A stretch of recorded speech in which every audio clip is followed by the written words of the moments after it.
Up in the high north, a blizzard can ground a billion-dollar air force. As howling winds and sub-zero temperatures blast the Arctic Circle, the world's most advanced stealth fighters often sit in frozen hangars, their complex systems vulnerable to the ice. And Russian bombers know this. They often choose these exact moments of blinding snow to test NATO's Arctic defenses, probing the edges of sovereign airspace. It's a calculated challenge, a bet that the West's most expensive weapons are useless against the fury of nature. But one jet was born in this ice. It doesn't need a pristine, heated runway or a massive support crew. In fact, it was designed from the ground up to be refueled and rearmed by a handful of conscripts in a frozen forest, in minutes. This is the story of how Sweden's smart fighter, the Saab Gripen, a jet forged by a unique strategic problem, has become NATO's unexpected and indispensable ace for a frozen war. To understand why the Gripen is so dominant in the one environment other jets can't handle, you can't just look at its specs. You have to go back to a unique moment in history, to a nation caught between two superpowers. For most of the Cold War, Sweden wasn't in NATO. It was committed to armed neutrality, a dangerous balancing act that demanded absolute self-reliance. Unlike its neighbors, Sweden couldn't count on American or British jets showing up within hours. If the Cold War turned hot, Sweden was on its own. This stark reality shaped every single part of its defense policy and forced a brutal question.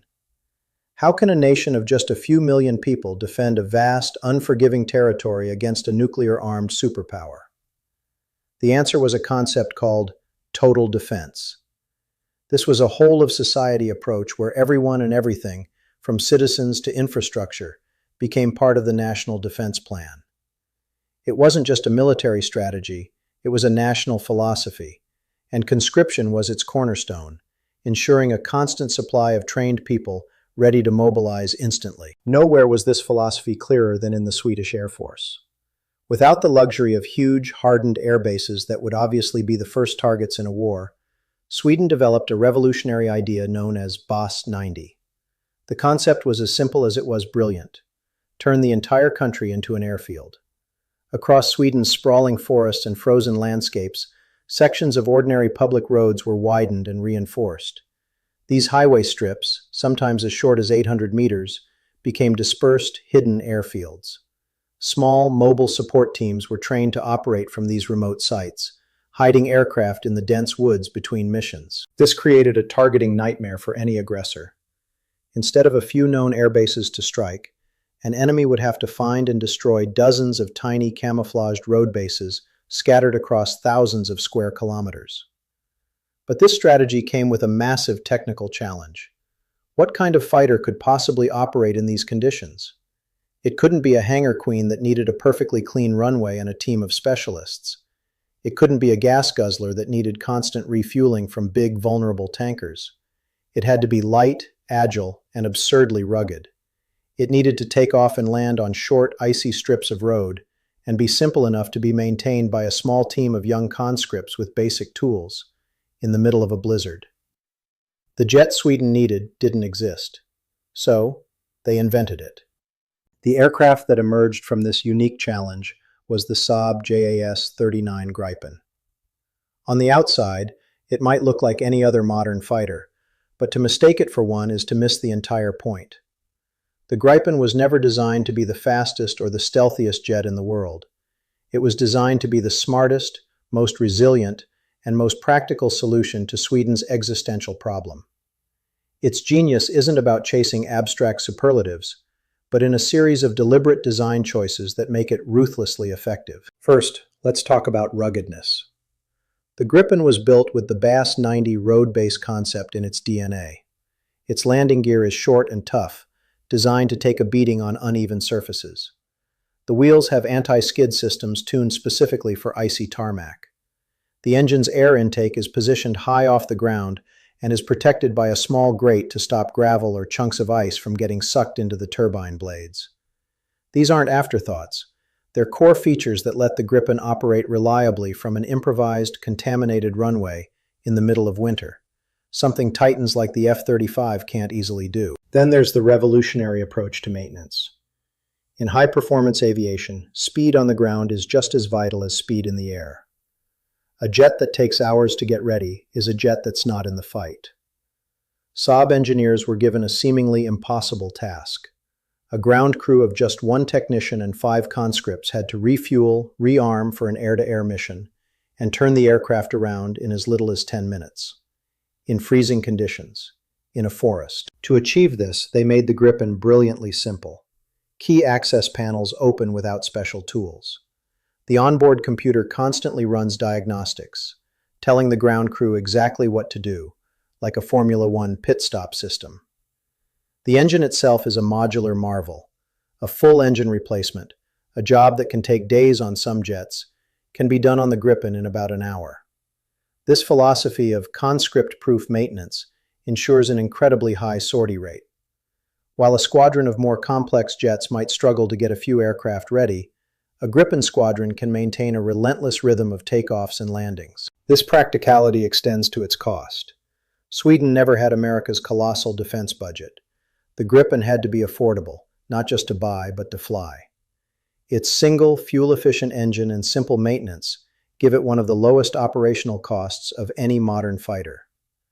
This bang-for-your-buck approach means the Swedish Air Force can afford to fly their jets more often, keeping pilots sharp and readiness high. It's a pragmatic recognition that the best fighter in the world is useless if you can't afford to train with it. Finally, that iconic delta wing and canard design isn't just for looks. It gives the Gripen a superb mix of high-speed performance and incredible low-speed stability. This allows it to generate enormous lift for taking off and landing on those short, 800-meter road strips. In the air, it grants the jet exceptional agility, making it a formidable dogfighter.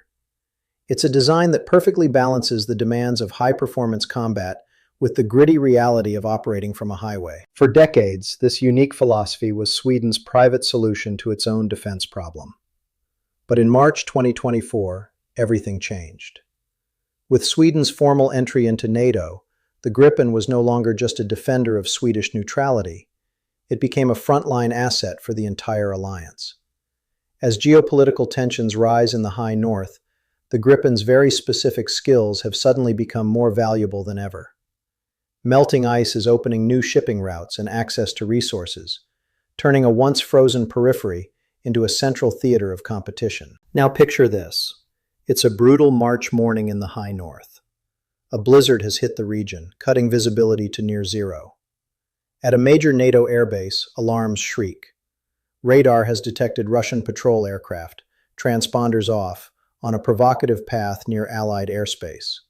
A classic Russian move to test readiness. On the flight line, crews scramble to their F-35s. But the extreme cold is fighting back.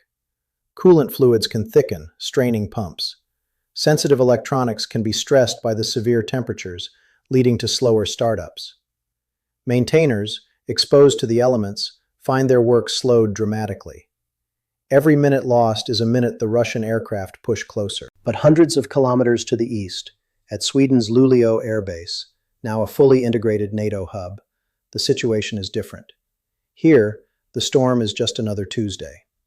The Gripens, designed and tested in temperatures down to minus 26 degrees Celsius, are ready. Their systems, built with what Saab calls Arctic DNA, come to life without protest. Within minutes, a pair of Gripens launch into the storm. They aren't fighting the weather, they're in their native element. This is where the Gripen becomes NATO's unexpected ace. A dogfight is unlikely here. The mission is about presence and reliability. The Gripen's advanced data link lets the two jets share sensor data seamlessly, creating a detailed picture of the airspace despite the blizzard. They locate the Russian formation, fly alongside, and escort them away. A clear signal that even in the worst storm, this border is being watched. The deterrence isn't just the fighter jet, but the fact it could get there at all. This exact capability is why Sweden's recent mission to Iceland was so significant. In early 2026, for the first time as a NATO member, Sweden took a leading role in the alliance's Icelandic air policing mission.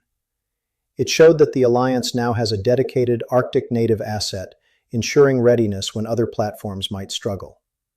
During that mission, Swedish Gripens operated alongside Danish F-35s and German Eurofighters, proving how different aircraft can seamlessly integrate to protect the high north.